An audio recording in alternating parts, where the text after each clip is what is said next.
Welcome to Season 2 of the Project Hope podcast. I'm your host, Jennifer. As many of you know, I am a cult survivor myself. For anyone interested, you can hear the story of how I got in and how I got out in Season 1, Episodes 1 and 2. The beginning of this year, 2023, actually marks my 11 years of being out, and I am so super grateful for the ways my life has unfolded since. I now work with survivors of coercive control, and I'm going to take a moment here to define this term, as one of my heart's desires is to help society at large better understand coercive control in cases that are not just culty, but across the globe I view coercive control as a social issue. It's at the heart of cases where women and girls are murdered. We find coercive control in one-to-one relationships that are intimate, in gangs, sex trafficking, and cults of all types. I have a master's in the psychology of coercive control, and I'm just beginning a new element of my career as an expert witness for legal cases that involve coercive control. As a certified trauma professional, I work with survivors. I'm especially excited to be offering a group survivor program for cult and religious abuse recovery. So this is not a support group, but rather a healing program. It's based on my certification in the incredible work of Dr. Jilly Jenkinson, who gathered decades of research on survivors to create a body of work that I would consider to be the most comprehensive and flexible approach I've come across in this field. We will meet every other week for 6 months, and registration will open in February of 2023 for those interested. Lastly, I am also a research associate at Salford University and explore topics related to coercive control. So let's jump back into a basic understanding of coercive control before I introduce the next episode. Coercive control is a strategic pattern of behavior designed to exploit, control, create dependency, and dominate. The victim's everyday existence is micromanaged, and their space for action, as well as potential as a human being, is limited and controlled by the abuser. Initially, the victim may be drawn into the relationship with love bombing and charm. Then gaslighting, isolation, economic control, and financial abuse can take place alongside rules and regulations that are gradually introduced over time and change at the whim of the abuser. The victim knows there are consequences if rules are broken, and they apply to the victim rather than the perpetrator, creating a double standard. Over time, coercively controlling behavior erodes the victim's sense of self, their confidence, self-esteem, agency, and autonomy. The abuser creates an unreal world of contradiction, confusion, and fear. It may be helpful to know that 51% of victims do not even know that they are being abused, manipulated, and controlled.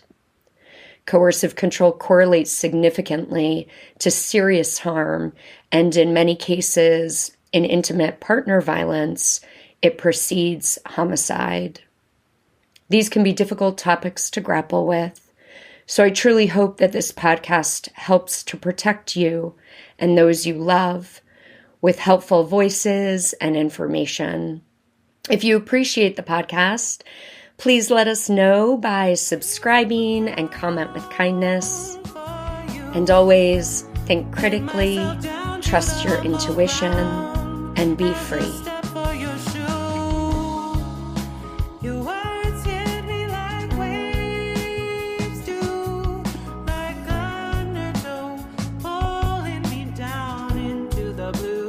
Anke Richter is a columnist and reporter.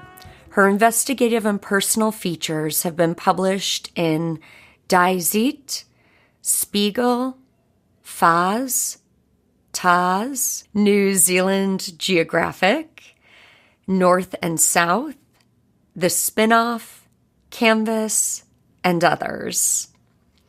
These are publications you would likely find internationally across the world. She has written 3 previous books and currently lives in New Zealand. I also want to read the description of her most recent book called Cult Trip for you all, so that you might get a flavor for Anke and the breadth of her work in the cultiverse over the past decade, and a little insight into the book itself. So the header states, a leading journalist's personal, intense, and riveting investigation into the worlds of cults. At a New Age festival in Byron Bay, Australia, German journalist Anke Richter is finding her spiritual awakening when she meets a woman, a survivor of the Centrepoint cult, who will change the course of her life and career.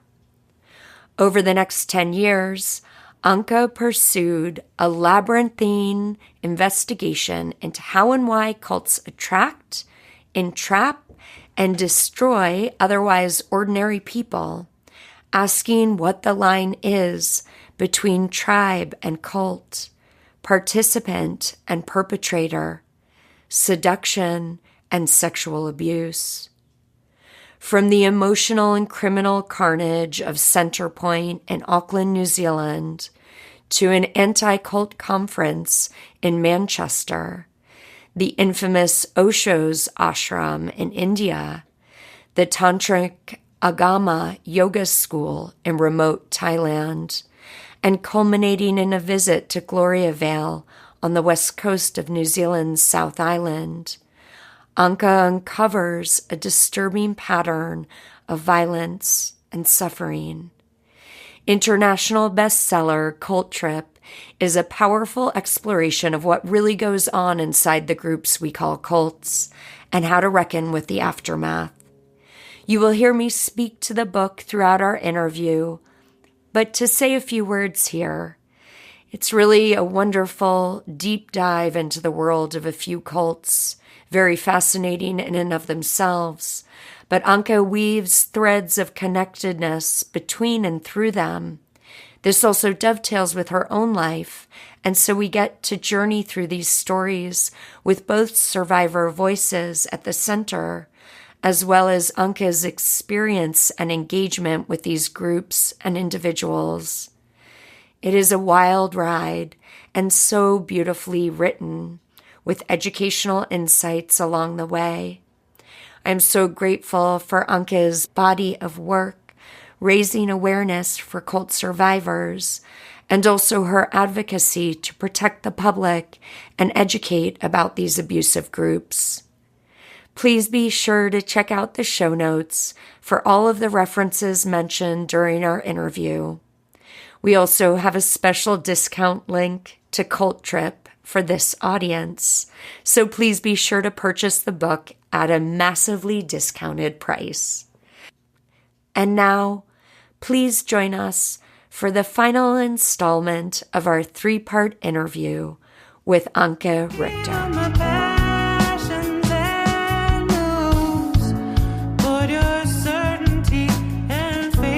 So Anke, please bring us then into the Gloriavale story. And this is just incredible and also quite amazing, actually, what's happening with them. It's really, and Liz, is it Liz Gregory? Is her name? The work that she's doing is just amazing. So anyway, I know you'll share some of that. Big shout out to Liz Gregory. Honestly, an incredible woman who's been a mover and shaker here in New Zealand in the in the cult recovery world for Gloriavale leavers. So Gloriavale is the real life version of The Handmaid's Tale in New Zealand, down under it, tucked away in the bush in a compound, 500 to 600 people, most of them children, because they multiply not by people joining them, but by birth, because there's no birth control. Girls are married off, boys and girls are married off at a young age, and then they procreate. And the focus on women is basically just to be working and breeding machines and to be sexually available to their husbands at any time. Also after giving birth, or women have 10 to 15 children. They all live in one room together in hostels. So each family has one room, and then many families in a hostel together. Everything is done communally. It's a very fundamentalist Christian patriarchy. King James Bible is the only thing they read. If you think of some of the more extreme Mormon cults, there's a lot of similarity to that. The costumes from The Handmaid's Tale were modeled on Gloriavale. I kid you not. So it gives you an idea. Long blue dresses. Pink for the wedding. The wedding night is a big sort of show and tell in front of the whole community. There is a lot of focus on sexuality, and this is also the link with the two other cults in my book, which I didn't really quite see at first. I mean, Gloriavale was an obvious story for me, and I was sent there by Zealand Geographic also in 2018 because I'd already gained a bit of a reputation as a cult journalist. And I did it. It's a fascinating feature, and I wrote that, and I met some of the leavers, and they're really heartbreaking stories of being, refugees from another country, especially the women, what they had endured. Every woman I spoke to had been sexually abused. It seemed to be the common thread for female leavers for this community.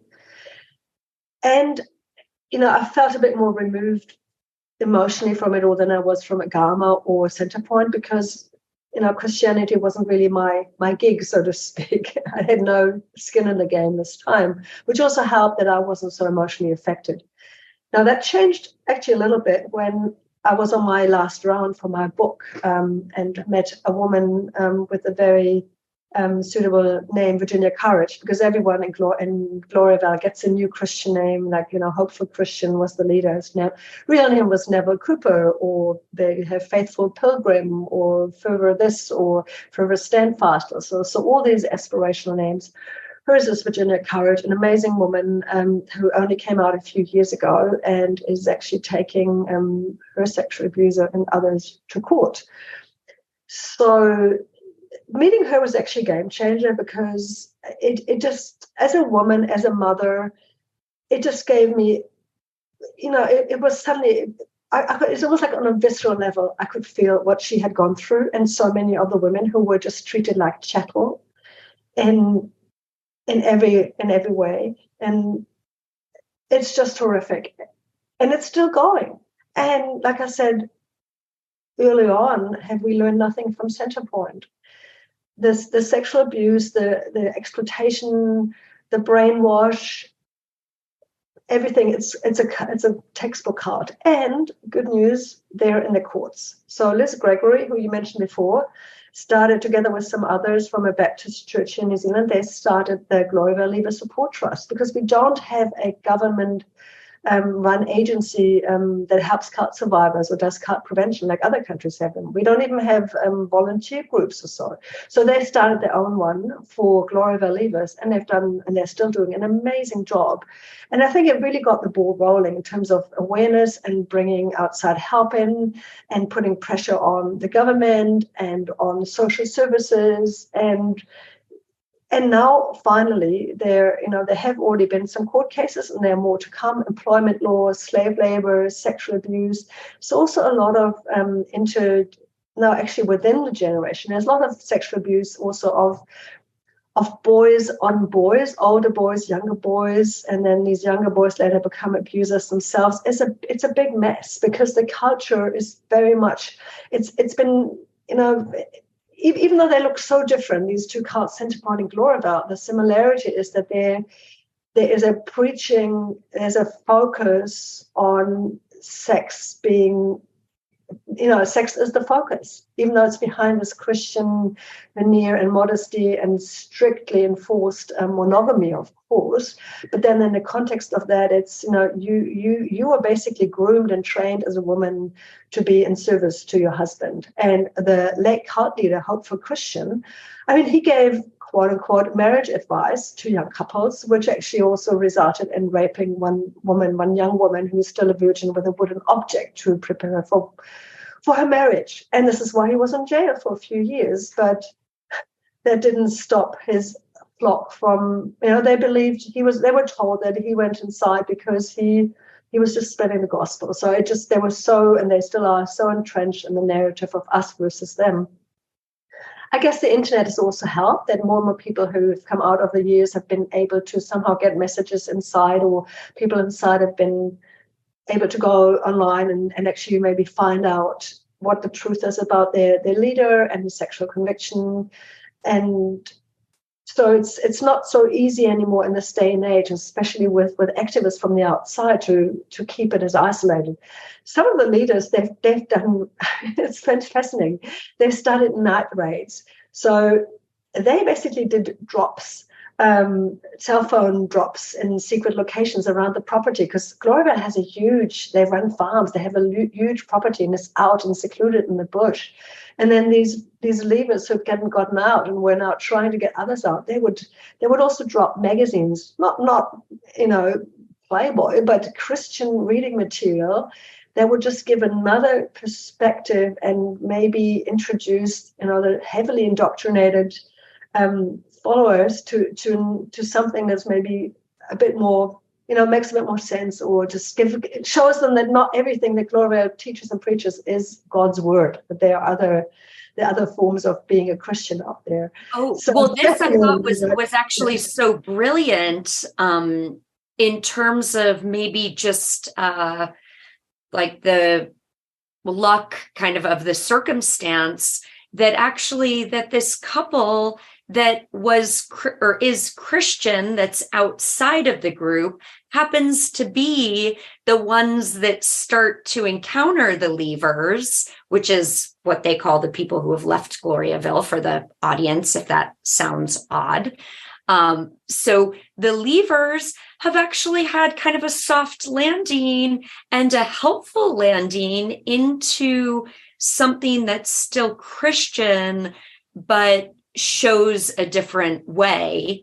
And I thought, what an interesting kind of set of events to come into play that really have been kind of this ideal in supporting that group, where they can just start to open a little bit and also have this experience of people who are kind and compassionate and believers, which is exactly the opposite, of course, of what they've been told. I find that fascinating too. When I found out that the people who are doing the anti-cult work in New Zealand in a really effective way, in a well-informed way, are Christians themselves. And you could say, okay, they have skin in the game, right? It's a bit like me reporting about Centrepoint or Agama Yoga. Why was I so passionate to weed out the bad apples, so to speak? Because I think it's the same thing, that they don't want to see Christianity tainted by the black sheep, or what they think is a distortion of their faith. Plus, it's actually, for people like Liz Gregory, who I admire immensely, it's missionary work. And you could, if you're a cynic or an atheist, you could say, oh, it's just from the fire into the frying pan or so. But I actually believe, and I think there's probably also some good research on that it does, for a smoother cult exit, it does help to be with people who understand where you've come from, who don't question your faith as such. I mean, it's such a huge culture shock to come out of Gloriavale. They have been indoctrinated from birth, because we now have many people who've been born into it. Yeah? It's been going for that long. They've been indoctrinated from birth that the outside world is from the devil. And something bad will happen to you if you're on the outside and you can't trust people there. There is such a distrust. so to actually be met by people who also believe in God and understand, the Bible and scriptures, and have a lot of compassion, and which also people have who are not Christians, of course. I think it definitely helps. It could only be, troublesome, I guess, if then people become cult hoppers, which we've seen from, which we know from many groups, that they are always on the search for, that communal living again, and that the kind of maybe warmth of communal living that they just cannot find in the outside world. And that but that's a problem for anyone coming out of any closed group. So I have a lot of respect for what the Gloriavale Trust is doing. I think that they are a blueprint for an agency that is needed in New Zealand, where cult leavers across, from many other groups as well, could be helped and could get support. So all power to them. While, I've also met people who've moved through churches after they come out of Gloriavale, and then they found that it's not for them anymore. They don't actually want to be in any religious setting anymore. But there's so many different levels of that. Some people go completely the other way, especially the teens or young people come out of Gloriavale. They often go off the rails in so many ways, with drugs and smoking, drinking, sexual behavior as such. Not just making up for lost time, but more, they just often don't really know who they are. So they're in an outside world where there is seemingly no control, where anything goes, at least compared to where they come from. It's completely overwhelming. And yes, it can be maybe fun that they can do what they want, but it's also, it's hard for them, and for them to actually find their own self, find their identity. A lot of them don't even know their favorite color, especially the girls that have come out. They've just been indoctrinated, raised their whole life to be meek, to not think for themselves, to not speak up, to be good wives, mothers, work hard, know about babies and cooking, but not have an opinion on anything. This is what their husbands are for. But then the husbands are stumped as well, and also as parents, because the ultimate parents are the cult leaders. So you find this, I found this fascinating, meeting some of these younger people from Gloriavale. I also saw them at a concert there once, because they put on these big shows every second year. They haven't really done this since the pandemic, and maybe now because they've had a lot of bad press, so wouldn't be such a success anymore. You see these young people, and there's something about them that's kind of innocent, and I hope I'm not projecting here, but I've definitely heard this from helpers who worked with people who've come out. There's often a lack of maturity or growth, because even as parents, even if they have 10 children, they're not the ones in charge, really. There's always a level above them that decides for them. So they're all stumped in their growth, and then they have to make up for those lost years when they come out. And that's often a really, really hard road. They speak the same language, they can put on normal clothes, but even that's really hard to get out of the blue frocks, especially for the women, right? To take these dresses off can take a long time. It's such a big step. Or just take the headscarf off. And I know of some women who still wear long dresses, not the blue frock. They don't want to be identified as from Gloriavale, and they don't want to be. They're not identifying with Gloriavale, but it's almost like it's their culture. It's like a Muslim woman who you wouldn't push her into taking off her headscarf either, whatever it symbolizes for her. But if that's what she's grown up with and what she feels comfortable with and safe and protected with, I think we need to respect that as well. Yes, agreed. And just to clarify for myself, where I was coming from was very honestly particular to this group, because I wouldn't necessarily recommend Christian counseling for those coming out of an abusive group. But in this case, it really seemed, also, I'm sure because of who Liz is and who these people are, that it just seems like such a lovely kind of support. And also, I guess for myself and sort of being in this world, I do have an innate trust that each one kind of sorts through that religious indoctrination in their own time, at their own pace, when and if they need that, right? Because with this group in particular, I mean, when they get out, they need shelter, they need clothing. We're talking like basic. Basics, like refugees, absolutely. So their needs need to be met when they're ready. Yeah. So, and I think it's really great that there are people like Liz and her team, where her team are, I think. Oh, you should interview her at some stage. She's amazing. But most of her team are also leavers from Gloriavale, so they understand the needs. They've done the hard yards. They had no one when they got out, so they really, really know what's most needed. And I met two of them as well, who just come out like days before. I was at someone's farm, a leaver, his family. And then suddenly these people stood outside, and they looked so lost and traumatized. And the woman was wearing an odd outfit, like a fleece jumper, and then a sarong around her, like a substitute for long skirt, like a sarong wrapped around her. So an odd look, just from the op shop. You could tell that they were overwhelmed. They'd just been looking for 3 houses in one day with their 10 children or so. I don't know how many, and they were absolutely in culture shock.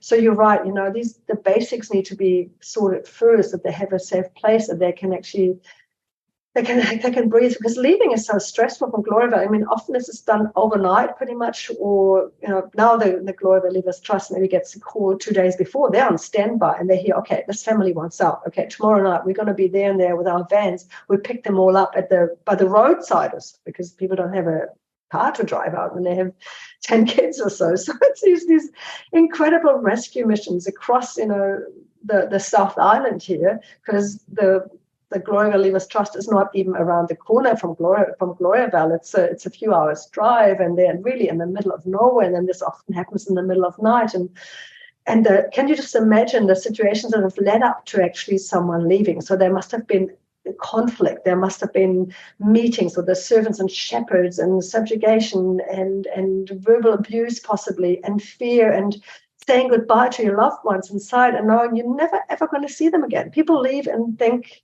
and often that's true, that they will never see their family again. So that the drama just in the lead up to it, that the trauma these people already carry the moment they leave, and what's led to that. And I've heard, in my book, these stories of, the abuse, the isolation in a little hut somewhere off the farm with no one to talk to, nothing to read, and then having these groups of men coming around for hours and hours, talking you down, breaking your spirit.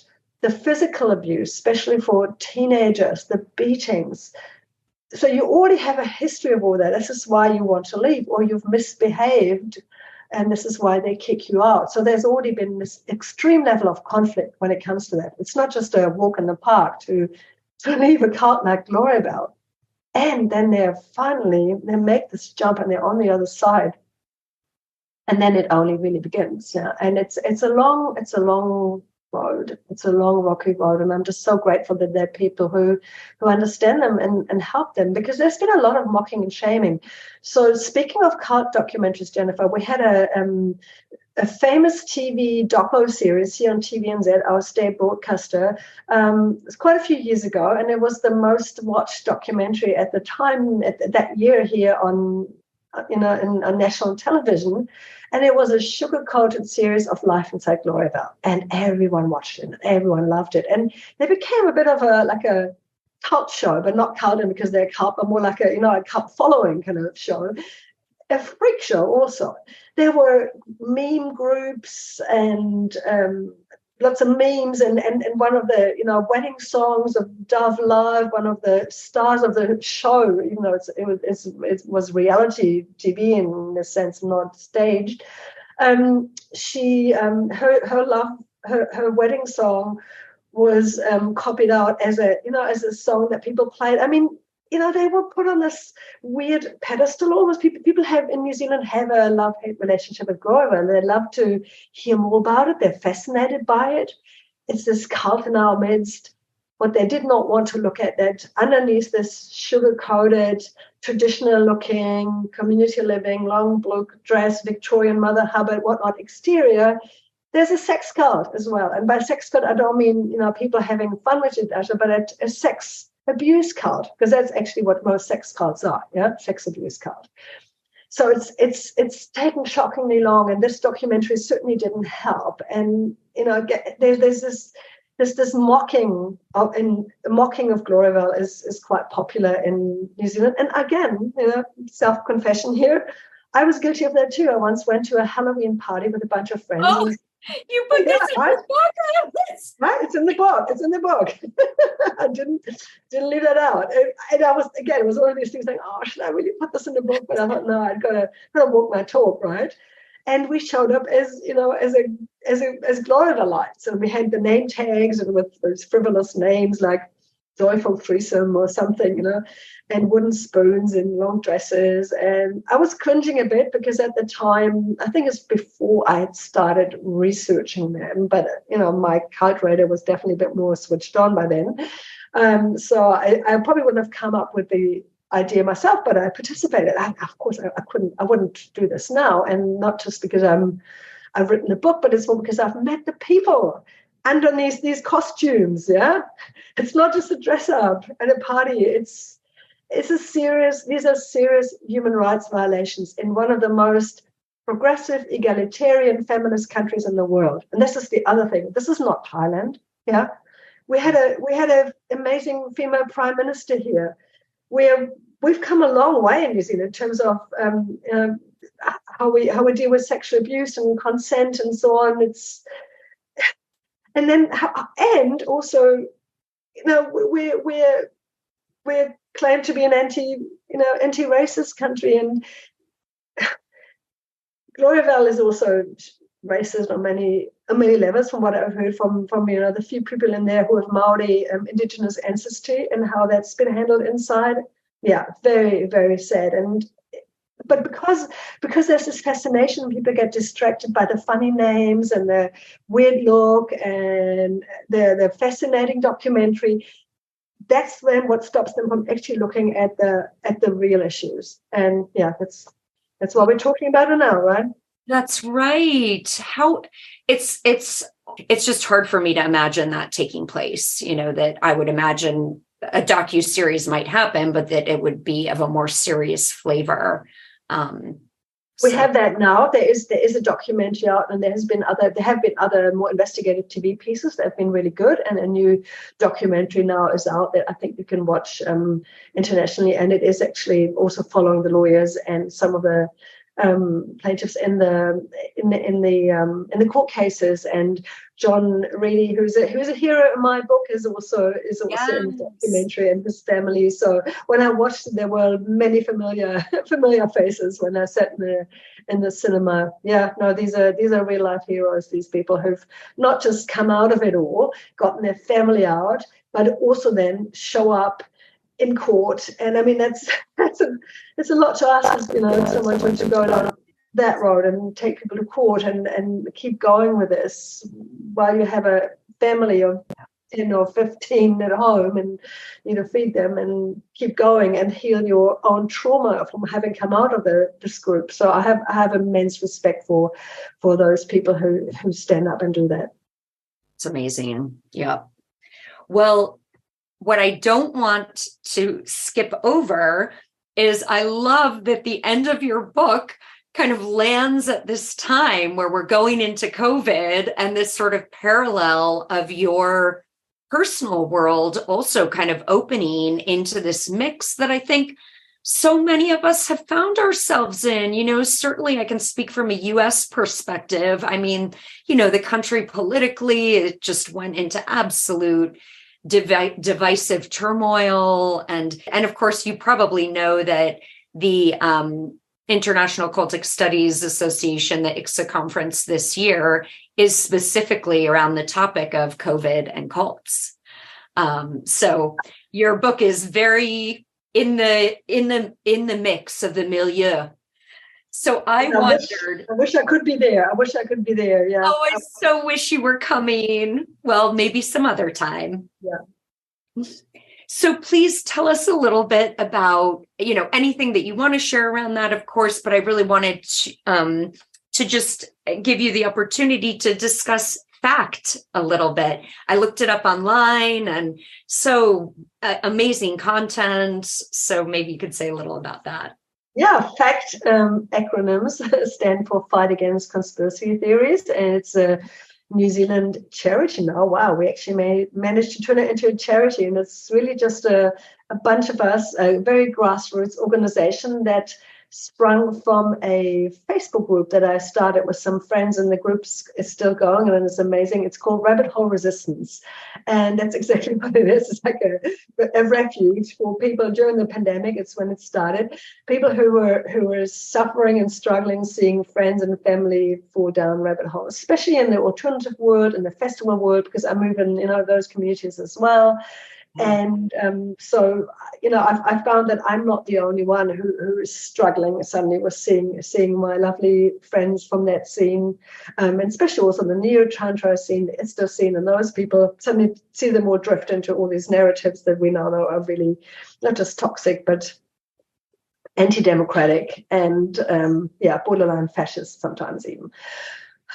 So, and again, going back to my German roots, also having, making these connections in my mind between, well, how does one thing lead to another? How we cannot be naive about this. And New Zealand, to some degree, is naive, I think, or let's just say innocent, because maybe they haven't had that level of conflict here, of historical,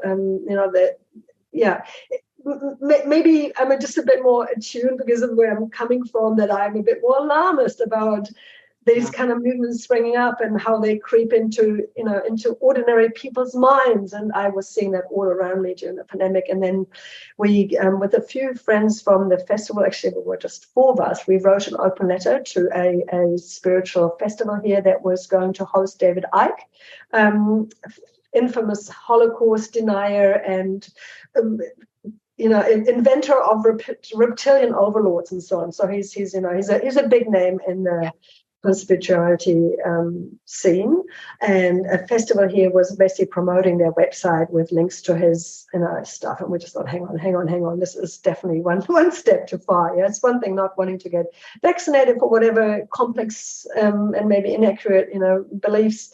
But it's another thing actually promoting, someone of his ilk. So we stepped up, we called them out, we'd collected signatures of musicians who were also concerned. And this is kind of how the conversation, at least in the alternative world, started. And then Rabbit Hole Resistance. And from that, a few people stepped up and said, actually, we want to be more active. We want to do something. We want to inform the media. We want, and also because they had found so much online, and we still are. I'm not one of the moles. In fact, I'm more like the media liaison person and networker, and bringing people in and trying, to shape all this.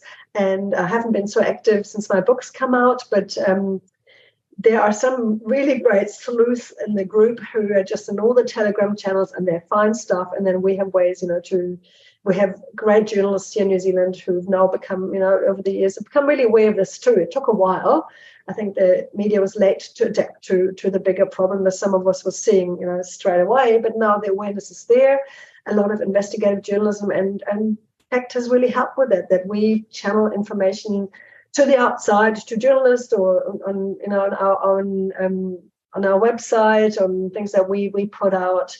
We're basically like an information tank, think tank, prevention of disinformation group. That's what we do. And I'm super, super proud of all the factivists here in New Zealand and the support they're getting. And it's great. It's a good move, good little thing.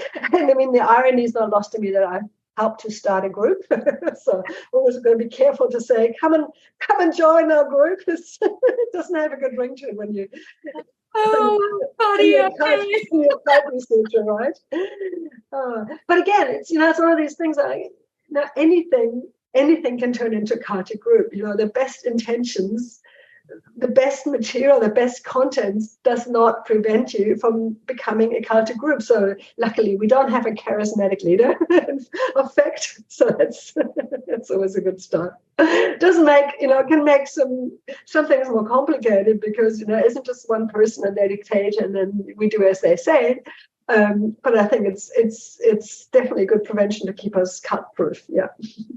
Amazing, really excellent work. And thank you for that work, as well as really, I do want to say something about, the Centrepoint reporting, because it is true. While I can imagine, that being kind of your first major kind of coming out as a journalist with a big story, and all the disappointment around that. And of course, I mean, I can't even imagine kind of what you must have gone through in terms of feeling the responsibility toward the survivor stories as well, that I can imagine would just really weigh on your heart, But the fact that you've held that knowledge, you've now been able to bring these stories into the book.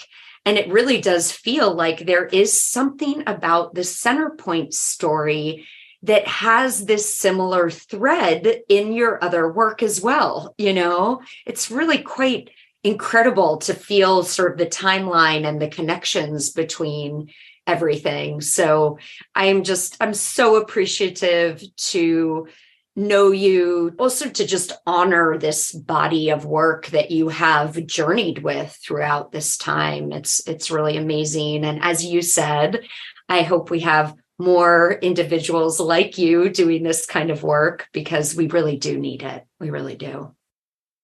Oh, Jennifer, I'm taking all this in. It really feels great being seen and understood, and I can feel through all your questions and your response how it's landed and how much you get it. And yeah, it's great. It's very validating, because of course, I'm not a survivor of a cult.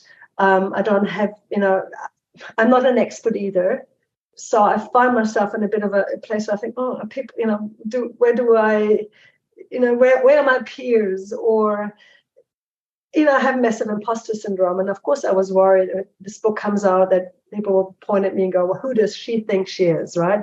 She hasn't been in a cult, or she hasn't, survived a cult and such. She's not a victim of one. And she's not an academic either. And as a journalist, she's come way too close, and she was unprofessional, or she's whatever, talking too much about herself. So thank you so much. Yes, you're so welcome. And I'm so glad that I so appreciate also the honesty and kind of the vulnerability around that, because again, isn't that something we can all relate to? It's so funny. It's like, here you are, this journalist, and you've written all these articles that have made major impact, have linked up to other things that have started a crumble or a shift or a, major change. And yet we go, well, but maybe I'm just not enough yet for this area, whatever it is. It's story of my life. Very relatable. Yeah. We so hope that you enjoyed this episode, and please stay tuned for part of Leaving the Cult, the season 2 song written by Jaya Suri, and for all things related to Jaya, her music, ways that you can support her, check out the show notes.